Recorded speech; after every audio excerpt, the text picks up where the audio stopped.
왜 이제야 오셨습니까? 참 잘 오셨습니다. 전라도 말로는 오매. 오매와 인자 왔단다. 잘 왔단게?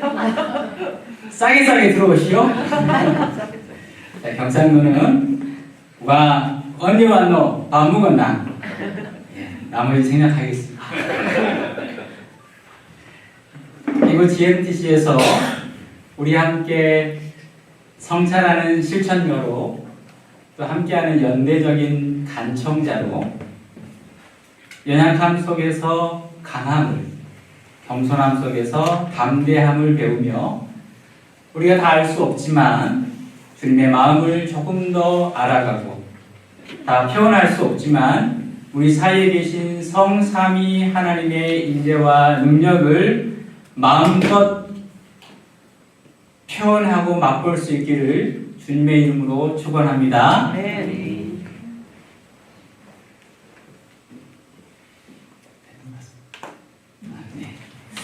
하나님이시여, 당신께서는 나의 마음속을 들여다보고 계시니 이 모든 것을 아실 테지요. 마음속에 사람들에 대한 사랑과 선행에 대한 바람으로 가득 차 있음을 말합니다. 이 고백은 누구의 고백이겠습니까? 이 고백은 1802년 10월 6일에 오스트리아 빈 외곽 하일리겐슈타트에서 베토벤이 썼던 유서의 일부입니다. 그는 두 동생 카를과 요한에게 마치 그가 추방당한 인간처럼 살아야 한다고, 사람들에게 다가서면 곧 그의 귓병이 들통나지 않을까 하는 무서운 불안이 덮친다고, 모든 사람은 플룻 소리를 듣는데 그에게는 아무 소리도 들리지 않고, 누군가는 양치기의 노래소리를 듣는데 그는 전혀 듣지 못할 때 큰 굴욕감을 느낀다고, 이런 꼴을 자주 당하다 보니 거의 희망을 잃었다고, 스스로 목숨을 끊고 싶은 충동까지 잃었다고.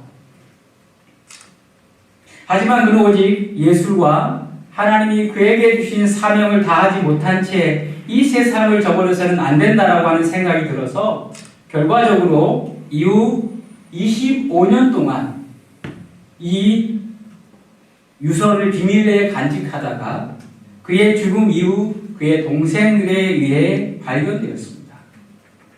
그가 만일 그때의 자살 충동을 극복하지 못했다면 우리가 지금 듣고 있는 운명, 전원, 합창곡 같은 교향곡을 들을 수 없었을 것입니다. 이 유언은 저희가 지난주에 함께 나누었던 긍정적인 물러섬과 비교해 볼 수 있다고 생각합니다. 만일 베토벤에게 불안과 수치와 굴욕감이라는 하일리겐슈타트에서의 경험이 없었다면 어땠을까? 그게 물러섬일 수도 있고 아니면 무너짐일 수도 있겠지만 이것을 한번 생각해 보았습니다. 그러면서 저는 오늘 선교의 시작을 하나님의 눈물과 탄식, 즉 하나님의 나아감이 아닌 하나님의 물러서심에서 찾아보고 싶습니다. 여호와께서 사람의 죄악이 세상에 가득함과 그의 마음으로 생각하는 모든 계획이 항상 악할 뿐임을 보시고 땅 위에 사람 지으셨음을 한탄하사 마음에 근심하시고, 여기에서 이 한탄하다라고 하는 나함이라고 하는 히브리 동사는 위로받고 싶다라고 하는 하나님의 심정을 대변할 수 있습니다. 그리고 근심하다라고 하는 이 동사도, 이 아자브라고 하는 동사도 하나님의 자녀들로부터 더 이상 버림받고 싶어 하지 않는 하나님의 마음을 생각해 볼 수 있습니다. 그리고 이 물러서 이 주저함에서 나아가시는 하나님을 생각해 볼 수 있습니다. 이 하나님의 마음은 무엇이냐 하면 위로받고 싶고 버림받고 싶어 하지 않는 이 하나님의 마음이 열심으로 변환되어서 그 이후에 하나님께서는 홍수 이후 노아의 가정을 남겨놓으셨습니다. 아브라함의 가정을 부르셨습니다. 가난하고 천한 사람인 다윗을 존귀한 이스라엘 왕으로 삼으셨습니다. 그리고 그 자손에게서 예수 그리스도가 탄생되게 하셨습니다. 누구 때문이 아니라 상처받기 싫어하시는 하나님 때문에 하나님이 오직 하나님의 이름을 거룩히 지켜내시기 위한 하나님 내면의 선하신 싸움이 저는 하나님의 선교의 시작이라고 생각합니다. 물론 하나님의 창조도 하나님의 선교입니다. 그러나 더 중요한 것은 중간에 일어나는 수많은 배신과 배반 사이에서 일어나는 하나님 내면의 갈등을 우리가 생각해 볼 수 있습니다. 그런데 중요한 건 이것이 한 번만 있었던 것이 아닙니다. 성경 곳곳에 광야에서도 하나님께서는 우상 숭배하는 백성들과 함께 올라가지 않겠다고 말씀하셨습니다. 거의 맹세하실 정도로 했습니다. 그런데 어떻게 됐습니까? 중재자 모세를 통해서 설득을 당하셨습니다. 함께 올라가셨습니다. 호세아에서도 대표적으로 내가 다시는 백성들을 사랑하지 않겠다라고 하나님 다짐하셨습니다. 그런데 곧 또다시 하나님 스스로의 사랑에 불타 설득되셨습니다. 하나님의 선교는 하나님의 마음으로부터 흘러나오는 하나님의 로고스, 그리고 성품이신 에토스, 그리고 열심이신 파토스로 구성되어 있습니다. 그래서 우리의 선교는 이스라엘 백성이 광야에서 구름 기둥과 불 기둥을 따라 이동했듯이 하나님 아버지의 마음을 따라 이동해야 합니다. 믿으십니까? 네. 믿어야 합니다. 저는 믿습니다. 함께 믿었으면 좋겠습니다. 우리의 마음이 하나님의 마음이 지금 어디를 향하고 있는가에 따라 우리의 마음이 따라가야 한다고 저는 생각합니다. 우리 하나님 아버지의 마음은 에덴 동산 이후 반복되는 하나님의 자녀들의 반역과 배반으로 인해 상처나고 깨지고 붕괴된 마음입니다. 그래서 우리는 오늘 말씀에서 왜 하나님께서 구하시는 제사가 상한 심령인가? 상하고 통회하는 마음을 하나님께서 구하시는가를 짐작해 볼 수 있습니다. 다윗의 부서진 마음이 중요합니다.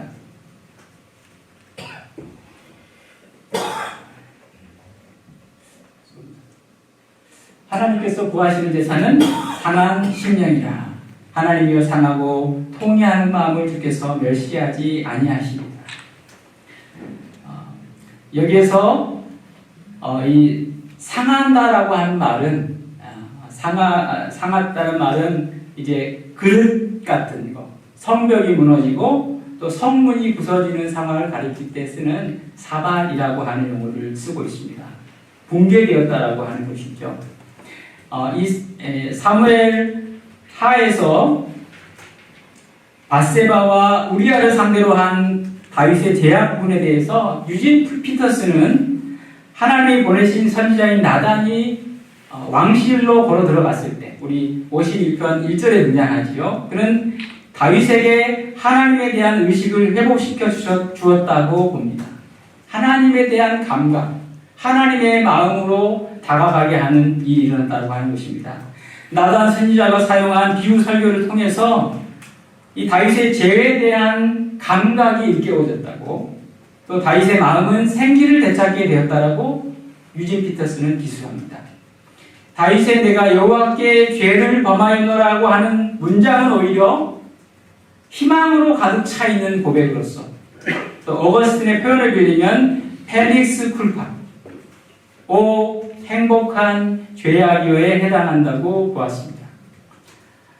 방정렬은 실패한 인간 왕에서 신실하신 하나님 왕을 향하여라고 하는 그런 그의 시편 연구에서 시편 50편과 51편을 함께 읽으면서 50편에서는 등장하는 게 공동으로 제사, 예배에 대한 착각, 또 하나는 죄악에 대한 착각으로 함께 연결을 시킵니다. 그래서 50편 후반기에 보면은 도둑질, 간음, 이웃을 향한 거짓 증거가 직접 기술되어 있는데 이것이 자연스럽게 51장에 등장하는 다윗의 죄, 10계명을 저버린 다윗의 실패와 연결되어 있다고 봅니다. 그래서 시편 1편부터 150편까지의 전체의 구조를 운명적인 왕의 실패, 그런데 이것이 점차 가면서 영원하신 왕이신 신실하신 하나님을 통해서 극복되는 과정으로 이렇게 보고 있습니다. 그래서 오늘 위치한 이 다윗 51편을 어떻게 볼 것이냐, 어떻게 보아야 합니까? 여러 가지로 볼 수 있겠지만 다윗은 실패했다는 의미입니까? 아니면 행복했다는 의미입니까? 어렵죠? 저는 그냥 좀 쉽게 가면 행복한 실패자, 취약한 보호자, 이렇게 한번 정리해 보았습니다. 그런데 중간에 보면 51편 1절에 등장하는 낫자흐라고 하는 동사가 있는데 이게 인도자라고 번역이 되어 있는데 흥미롭게도 이 인도자라고 하는 뜻은 뛰어나다라고 하는 뜻을 가지고 있습니다. 그래서 전체적으로 51편은 다윗의 죄를 회개하고 무너진 그런 상한 심령을 고백하는 것 같은데 전체적인 의미를 가만 들여다보면 다윗은 주님께서 그의 상하고 통회하는 마음을 정한 마음으로 창조해 주시고 정직한 영으로 새롭게 회복시켜 주신다면 그 다음에 그는 그 돌을 모든 죄인들에게, 누군가 저랑 눈이 마주쳐야 되는데 가끔 사용했습니다. 모든 죄인들에게, 감사합니다. 범죄자들에게, 악한 죄인들에게, 배신자들에게, 여기에는 히브리어에서 등장하는 모든 악한 모든 용어가 여기에 다 등장합니다. 도둑질하고 범죄하고 악한 일을 저지르고 모든 것들이 다 늘어나 있는 이곳에서 그가 고백합니다. 그들을 가르쳐서 그들을 돌아오도록 하겠습니다. 주님의 의로운 제사를 높이며 입을 열어 주의 영광을 찬송하리라 다짐하는 부분이 여기에 등장합니다. 이것을 보면 다윗은 행복한 왕인 게 맞습니다. 다윗의 재고백과 그의 상하고 통회하는 마음, 산산이 부서진 마음, 그의 존재의 붕괴는 오히려 왕과 성전, 도시와 열방을 향한 하나님의 주님 되심을 선포하는 수석 찬양 인도자, 감독, 다윗의 찬양시로 변화되게 됩니다. 그래서 그런 이 문맥에서 오늘 우리가 듣게 되는 우리의 상황을 한번 생각해 보고자 합니다. 우리의 교회와 선교계에 대한 것들. 문제는 두 가지라고 생각합니다.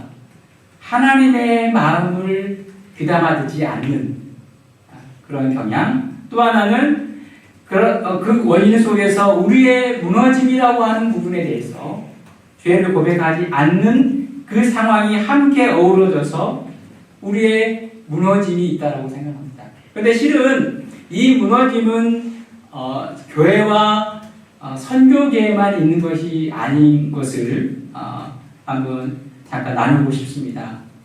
우리의 무너짐은 어떻게 보면 우리의 마음을 비롯하여 우리 마음 깊은 곳에서부터 온 사방으로 다 무너져 있다라고 하는 이 주제를 생각해 볼 수 있습니다.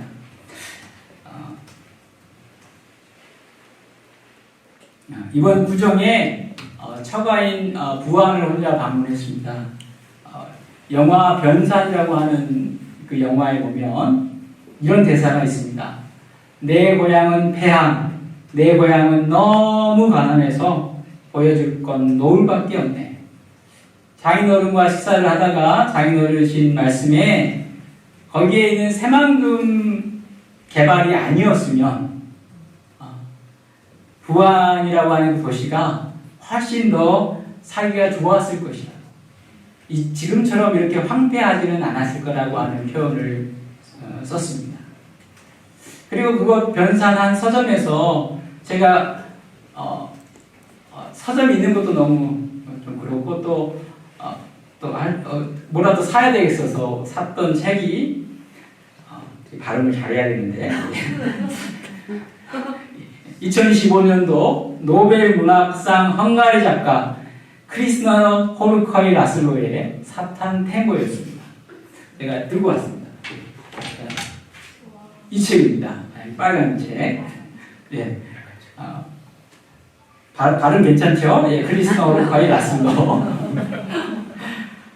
이 소설은 구소련이 붕괴되기 이전 1985년 헝가리의 부도덕하고 게으르고 개선의 의미가 전혀 없는 인물들이 함께 살아가는 마을을 배경으로 합니다. 너무도 기분이 나쁩니다. 이 소설을 읽으면 마치 파멸의 공포가 이 두꺼운 400페이지에 정말 가득히 전개되고 있어서 좀 너무 힘이 듭니다. 그런데 잠깐 이 책 부분에 위안이 되는 부분이 조금 등장합니다. 그것이 뭐냐면 주님이 부활하셨도다. 주님의 이름은 거룩하고 위대하시다. 라고 간헐적으로 외치는 헐리치 부인이 등장합니다.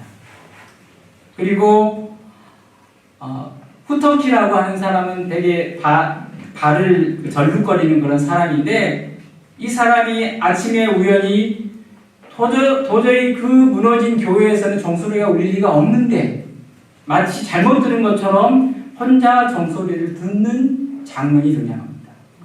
그리고 너무나도 불쌍한 과거의 딸 에슈티케가 자살로 죽은 이후에 하늘에서 하얀 베일이 내려와서 소녀의 시체를 하늘로 데려가는 초월적이고 묵시적인 그런 위안과 희망의 장면이 전부입니다.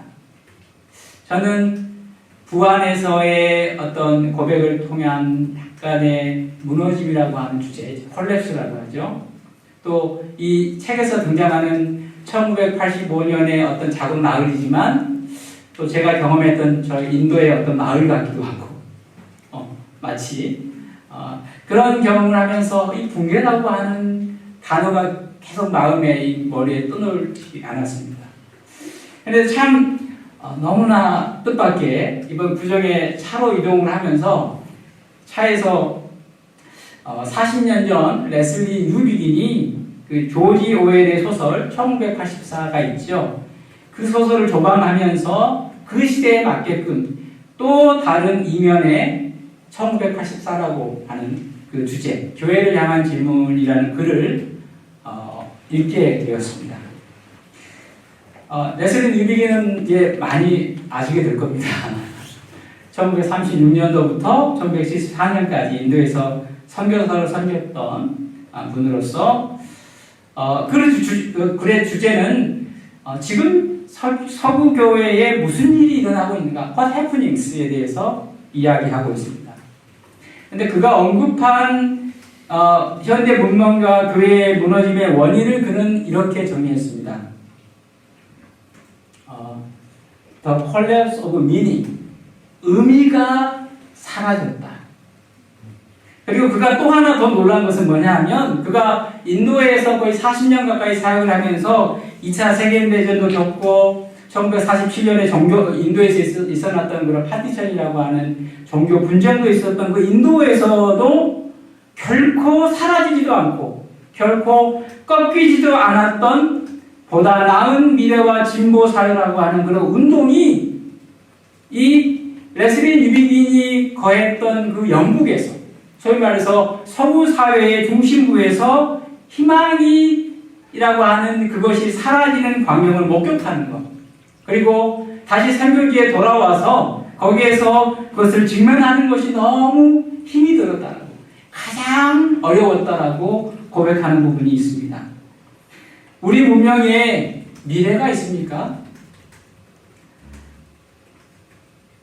약 40년 전에 레슬리 뉴비긴이 했던 그 질문인데 뉴비기는 건강한 문화의 자기 비판과 자기 질문이 필요한 기독교 교회와 선교 분야를 이야기하면서 그 분야를 그 당시에 1984년을 준비하면서 표현하는 걸로 이렇습니다. 마치 그 기독교 교회와 선교 분야가 확신을 잃어버린 채 슬픈 유령처럼 아무런 의미도 없이 길거리에 낙서나하는 떠돌이 무리처럼 때로는 정말 심하게 이야기하면 미친 사람처럼 배회하고 있다라고 교회와 사회를 혹독하게 평가했었습니다. 40년과 이후에 어떤 변화가 있는지는 모르겠지만 어쨌든 의미의 틀과 희망의 근거를 찾으려고 하는 그 몸부림이 있었고 지금은 우리가 한번 되새겨보고 평가해 볼 만한 그런 글이라고 생각했습니다. 1984년을 맞이하는 교회들조차 이 뉴비기는 계몽주의에 대해서 의미는 빛을 비춘다라고 하는데 여기에는 약간 블라인드 라이트라고 하는 표현을 썼습니다. 빛을 주는 것 같은데 진짜 빛을 주는 게 아니었다라고 하는 그런 용어를 쓰면서 교회들조차 거대한 계몽주의의 도전 앞에서 기독교 신앙과는 무관한 서구의 자유자본주의나 동구의 막시즘으로 도피하거나 삶의 의미 있는 틀을 제공하기보다는 대화 없는 편협한 교조주의 아니면 힘과 권력을 중시하는 크리스텐덤 국가로 돌아가려고 하고 있다. 그 당시에 교회와 선교계를 평가했었습니다. 물론 레슬리 뉴비기는 거기에 맞는 해법도 제시했습니다. 아마 우리가 또 선교와 또 모든 것을 하면서 한번 되새겨 볼 만한 그런 해법이라고 생각합니다. 해법은 한 6개 정도로 정리해 보았는데 철학자 마이클 폴라니가 제시했던 알물 위해서는 반드시 헌신이라는 덕목이 동반되어야 한다. 알물 추구하는 신앙이 있어야 하고 알아감과 이해를 가진 믿음이 필요하다. 이게 첫 번째였고 하나님의 계시가 그리스도 예수 안에서 성육신하셨다. 인간 예수에게 오셨다. 몸으로 오셨다. 또 어거스틴의 성육신 교리와 삼위일체 교리를 더욱 굳게 붙여와야 한다라고 이야기하고 있고 개인의 권리만 강조하는 데서 벗어나 공적인 삶과 의무라고 하는 윤리를 회복해야 한다. 하나님의 은혜와 선물에 근거한 정의와 평화에 대한 성취를 찾도록 격려하는 그리스도인의 미덕의 삶을 가르쳐야 한다. 진정한 선교적 만남은 성경적인 믿음과 현대 문화의 비판적 연구와 통합되어야 한다. 우리의 의지와 마음의 급격한 회심을 경험해야 한다. 레디컬한 컨버전이 우리 가운데 이루어져야 된다. 급격하게. 그런 어떻게 보면 해결법을 제시했었는데 지금 우리가 다시 한번 조망해 보아도 되게 유익한 그런 지침이었습니다. 그런 무너짐의 사회에서 뭔가를 찾으려고 하는 그런 몸부림이 느껴졌습니다. 뉴비기니 전해준 의미의 붕괴, 희망의 사라짐의 시대는 지금 우리가 사역하고 있고 또 내다보고 있는 가장 이상적인 시온성과 같은 교회 공동체의 회개와 성찰뿐만 아니라 우리가 더욱더 주님을 향한 믿음과 갈망을 요청받고 있다라고 말할 수 있겠습니다. 두 번째로 다윗의 무너짐과 더불어서 시온의 세워짐을 우리가 해야 할 것입니다. 여기에서는 시온이 세워지는 데 있어서 하나님이 관여하시는 하나님의 갈망, 하나님의 마음을 우리가 살펴보는 것이 중요합니다. 저는 이것을 긍정적인 머무름에서 긍정적인 나아감으로 나아가는 그런 하나님의 모습 18절 19절입니다. 주의 은택으로 시온의 선을 행하시고 예루살렘 성을 쌓으소서. 그때 주께서 의로운 제사와 번제와 온전한 번제를 기뻐하리니 그때에 그들이 수소를 주의 제단에 드리리라. 이 그때의 19절에 등장하는 이 그들이 누구일까요? 저는 아까 다윗이 그렇게 찬양했던 가장 반역하는 사람들, 죄인들에게 추측할 수 있습니다. 그들이 어느 때에는 수소를 주의 제단에 드리게 될 날이 있을 것이다 라고 이야기하는데, 저는 앞에 말했던 본인을 포함한 수많은 도둑질한 사람들, 가늠하는 사람들, 또 이웃을 속이는 그런 모든 하나님의 말씀을 어긴 그 사람들이 돌아와서 하나님을 예배하는 사람들로 바뀌는 그 광경도 함께 담고 있습니다. 주님의 선하심과 은혜는 회복과 위로의 소식을 전해줍니다. 그런데 여기에서 등장하는 게 바로 약간 히브리어에 등장하는 언어 유희입니다. 동일한 사발. 그런데 이제 신과 쉰의 차이인데, 앞에서 말한 무너짐은 신이라고 한다면, 이 신은, 사발은 부서짐을 이야기하는데, 동일한 어근을 가지고 있는데 여기에 쉰이 등장하게 되면 여기는 소망이 됩니다.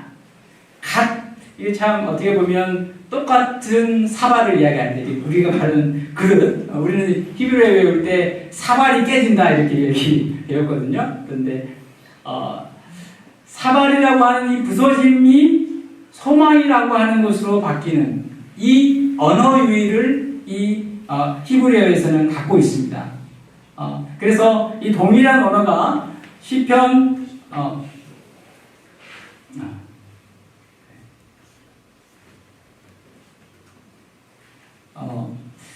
야곱의 하나님을 자기의 도움으로 삼으며 여호와 자기 하나님에게 자기의 소망을 두는 자는 복이 있도다.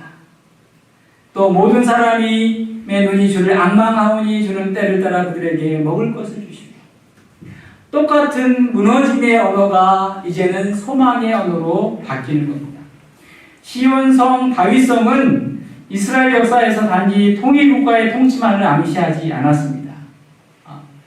훨씬 더 큰 비전을 갖고 있었습니다. 대표적으로 구약성경에 신명기 사가와 역대기 사가가 있는데, 이 둘 모두 다 신명기 사가는 애언자를 보내가지고 시내산 언약을, 즉 제사장 나라와 거룩한 백성 왕국을 건설하는 그런 비전을 가지고 있습니다. 그런데 역대기 사가는 왕권의 실패에 대해서는 언급하지 않지만 동일하게 예루살렘 성전에 대한 그런 비전을 갖고 있습니다. 이 두 사가들이 가지고 있는 공통된 목적은 뭐냐 하면 바로 마음의 회복입니다. 마음의 회복. 창세기에서 그들의 생각하는 모든 것, 의도하는 모든 것이 다 악할 뿐인 바로 그곳에서 회복이 되어지는 이상, 시내산 언약일 수도 있고 또 예루살렘 성전의 건축의 의도일 수 있는데, 바로 그것이 등장합니다. 그것이 뭐냐 하면 우리가 알고 있는 구약에 등장한 새 언약. 언약을 어디에? 마음에 기록하고 율법을 어디에? 그들의 속에 기록하여서 하나님이 그들의 하나님이 되고 그들은 하나님의 백성이 되는 꿈.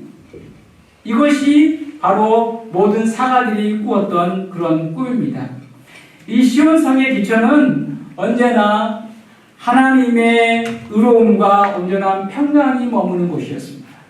51편 곳곳에 우리가 살펴보았지만 많은 범죄 온갖 단어가 다 등장하지만 또 그와 함께 하나님의 온갖 좋은 성품들의 언어가 다 등장하는 게 시편 51편입니다. 주님의 인자하심, 주님의 긍휼하심, 하나님의 공의, 하나님이라는 지식, 진리. 히브리어에서 아주 기본적으로 알고 있는 좋은 단어. 한 번쯤 들어보셨던 그런 단어 있잖아요. 헤세드, 레헴, 제데크, 호쿠마, 에메트. 모든 중요한 단어들은 다 이 51편에 등장합니다. 모든 악함도 있고 가장 선함도 함께 공존하는 게 시편 51편입니다. 그것을 통해서 이루시고자 하는 것은 무엇이냐 하면 바로 시온성이라고 하는 것이 단지 보이는 성을 쌓는 것이 아니라 훨씬 큰 종말론적 이상 목표를 갖고 있다고 하는 것입니다. 이 성은 어떻게 되어야 하느냐? 구원의 기쁜 소리와 구원의 즐거움이 가득한 곳이 반드시 되어야 하는 것. 그것이 바로 예루살렘을 포기할 수 없는 그 의미입니다.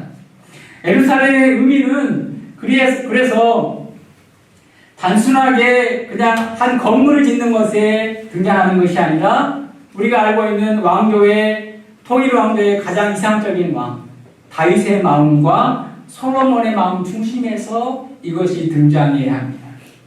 역대기상 29장 17절에서 19절 말씀에 보면 두 가지의 마음이 등장합니다. 정직한 마음, 정성된 마음. 그런데 이 중간에 보게 되면 대부분 솔로몬이 구했던 마음이 있잖아요. 무슨 마음이죠? 듣는 마음. 또 다윗에게 평가하는 마음이 있죠. 합한 사람, 합한 마음. 어떻게 보면 우리가 마음이라고 생각했었을 때 가장 표현한 마치 샬롬처럼 가장 완벽한 상태, 가장 순결한 상태, 가장 정성된 마음, 정직한 상태를 가리켜서 이 다윗의 마음과 솔로몬의 마음을 역대상 29장에 표현해 주고 있습니다. 그래서 아모스 선지자 역시 9장 11절에 보면 그날에 내가 다윗의 무너진 장막을 일으키고 그것들의 틈을 막으며 그 허물어진 것을 일으켜서 옛적과 같이 세우고 또 신약성경에서 보면 히브리서에서도 그러나 너희가 이른 곳은 시온산과 살아계신 하나님의 도성이 하늘의 에루살렘과 천만 천사와 하늘에 기록된 장자들의 모임과 교회와 만민의 심판자이신 하나님과 및 온전하게 된 의인의 영들과 새 언약의 중보자이신 예수와 및 아벨의 피보다 더 나은 것을 말하는 뿌리는 피니라 이렇게 되어 있습니다.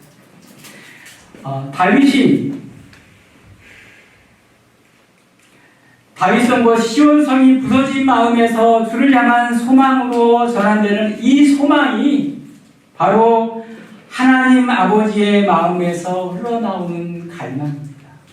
하나님께서 땅에 마치 하늘의 예루살렘처럼 만들고 싶은 마음이 바로 가장 좋았었을 때의 다윗의 마음, 솔로몬의 마음, 듣는 마음, 온전한 마음을 하나님이 회복시키고 싶어 하는 것입니다. 바로 이것이 저는 선교의 동인이라고 모티브라고 생각합니다. 이것이 하나님의 소원이고 이것이 하나님의 선교여야하고 이것이 바로 주 예수 그리스도께서 걸으셨던 십자가의 목적입니다. 창세기 6장에서 하나님의 위탁받고 버림받기 싫어하는 그런 하나님의 탄식, 버림받고 싶지 않은 그런 눈물은 이제 거룩한 산을 오르는 하나님 나라 동역자들의 마음을 향하고 계십니다. 창세기에서 역대하까지 모든 보면 성경에 보면 구약 성경은 역대하가 마지막입니다. 창세기가 처음이고 그래서 창세기의 마지막 부분 50장에 보면 요셉의 유언이 등장하고 또 마지막에 보면 역대 36장에 보면 고레스 왕의 명령에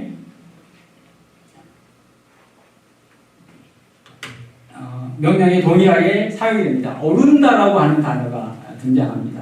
오름에서 오름으로 시작합니다. 창세기 50장 25절에 요셉이 또 이스라엘 자손에게 맹세시켜 이르기를 하나님이 반드시 당신들을 돌보시니 당신들은 여기서 내 해골을 메고 올라가겠다 하라 하였더라. 역대 36장 23절에 보면 바사와 고레스가 이같이 말하노니 하늘의 신 여호와께서 세상 만국을 내게 주셨고 나에게 명령하여 유다 예루살렘에 성전을 건축하라 하였나니 너희 중에 그의 백성된 자는 다 올라갈지어다. 너희 하나님 여호와께서 너희와 함께 하시기를 원하노라 하였더라. 올라감으로 이어지는 게 구약 성경의 맥락입니다. 중요한 것은 예수 그리스도의 길 자체도 십자가의 길 자체도 올라가는 길입니다. 마태복음 16장 21절에 이때부터 예수 그리스도께서 자기가 예루살렘에 올라가 장로들과 대제사장들과 서기관들에게 많은 고난을 받고 죽임을 당하고 제3일에 사망하야 할 것을 제자들에게 비로소 나타내시니 조상의 땅으로 돌아가기를 열망하는 것, 유배지를 떠나서 그 땅으로 올라가고자 하는 그런 마음, 선지자가 예루살렘 밖에서는 죽는 법이 없느니라고 주님 말씀하셨고, 또 이스라엘 땅 밖에서 성을 바라보며 품는 그런 열망이 성경은 계속해서 반복되고 있습니다. 구약 성경은 이 기대를 품은 채로 마치고, 또 신약성경 이 기대를 성취하고 하늘로부터 다시 오시는 새 예루살렘을 고대하며 마칩니다. 바로 여기에 주님의 집을 향한 뜨거운 마음이 함께 어우러져 있습니다. 그래서 우리는 요한계시록에 등장하는 마라나타 주 예수여 오시옵소서를 기대하는 마음으로 우리가 고백하고 있습니다. 우리가